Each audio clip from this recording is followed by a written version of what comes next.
ข่อยคิดฮอดบรรยากาศเก่าๆคิดฮอดความเก่าข้าวหลังบ้านเฮา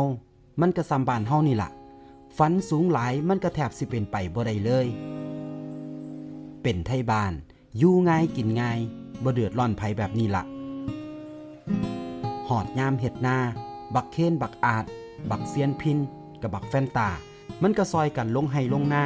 เฮ็ดนาซอยกันพอมีกันอยู่ซ้ำนี่ผู้บ่าวไทบ้านอีหลีแต่ละคน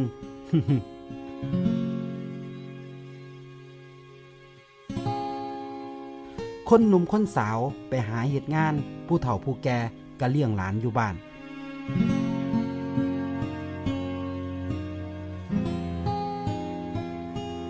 บ่มีผู้ใดกลับไม่เฮ็ดมาสร้าง